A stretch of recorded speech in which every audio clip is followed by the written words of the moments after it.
Okay, Steve. If you've ever seen me getting out of my car or gotten an email from me, perhaps you've wondered about those 5 letters, Y-O-K-O-I. Well, even if you haven't wondered, I'm going to tell you what they mean to me. But first, some background. In the waning months of World War II, Japanese soldiers went into hiding all over the Western Pacific. Many were caught, some were killed, but a few managed to elude capture. They became known as stragglers.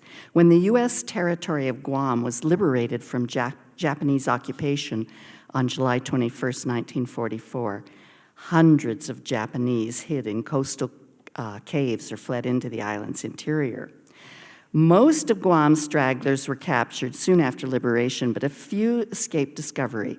In 1960, Private First Class Bunzo Minagawa was captured, followed a few days later by the surrender of Sergeant Masashi Ito, his companion of many years. In 1963, my husband and I arrived in Guam. Carl worked for the government of Guam, and I quickly found jobs with island news media. There wasn't a lot of entertainment on an island 1/10 the size of Gallatin County, but we spent many of our weekends hiking to waterfalls in the boonies and the southern part of the island. A year after we arrived, a Guamanian reported he'd seen 2 Japanese stragglers at the dump at the Naval Communications Station in the northern part of the island. Guam police and the U.S. military instituted a huge search. The Air Force dropped, "Come out, the war is over," messages in Japanese all over the northern part of the island. 25 print and television reporters and cameramen arrived from Tokyo during the Tokyo Olympics. Bunzo Minagawa and Masashi Ito flew down from Japan to help. For those of us on the local news teams, it was a blast. But eventually, the search was called off, and I had to go back to my desk. I tried to revive a bit of the excitement by dressing as a Japanese straggler for a large costume party, but no one was fooled. Life moved on, and in 1971, I found myself in San Francisco learning how to be a single mother in a big city on a very small paycheck. One foggy morning after I'd dropped the kid off at daycare, I was waiting for the bus to take me to work when a newspaper headline caught my eye. Come on, headline. A Japanese straggler had been found in Guam in 1972, 28 years after the island was liberated. I was elated. All that boonie stomping in the southern part of the island, and all that time Shoichi Yokoi had been living in his hidey hole there. Shoichi Yokoi trained as a tailor in pre-war Japan until he was drafted and stationed in Manchuria. In early 1944, he was transferred to Guam. By then he was a corporal, but somehow after his capture, everyone got the idea that he was a sergeant, and for years he was known to his fans as Sergeant Yokoi.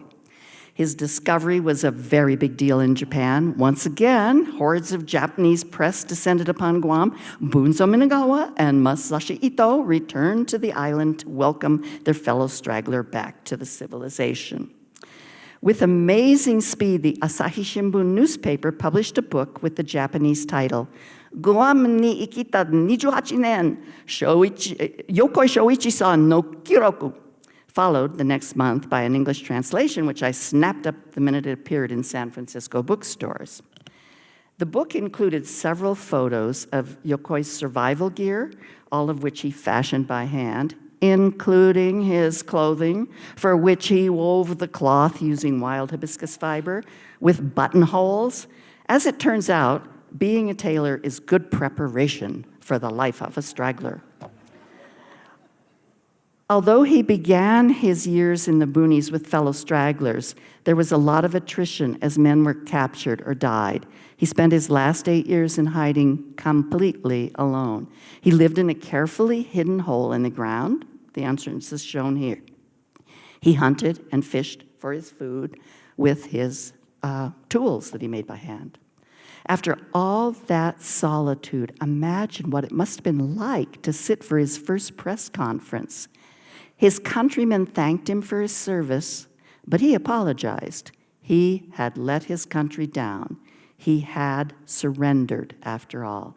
I try to imagine Yokoi returning to Japan and taking in that thriving modern nation. I remember standing stock still on the platform of Shimbashi Eki in Tokyo thinking, there are more people in this train station than the entire state of Montana.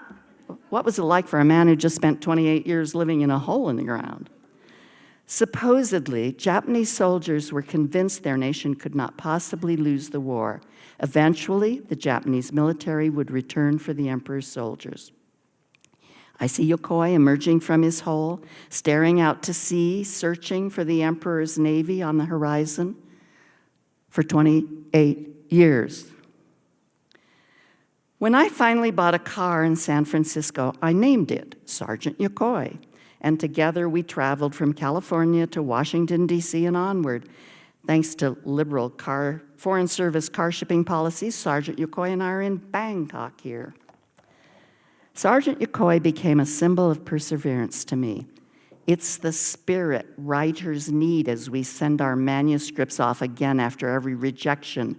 What sculptors have submitting portfolios to endless selection committees. We will persevere. Eventually, the emperor's navy will sail over the horizon. In my heart, I always suspected that it wasn't really idealistic loyalty to his emperor that kept Shoichi Yokoi in his hole. By the time 28 years had passed, it was simply habit and the Japanese tradition of gambaru, to do one's best, to hang in there. And yet, is there anything wrong with being a writer or an artist with a habit of keeping on? Gambarimasu.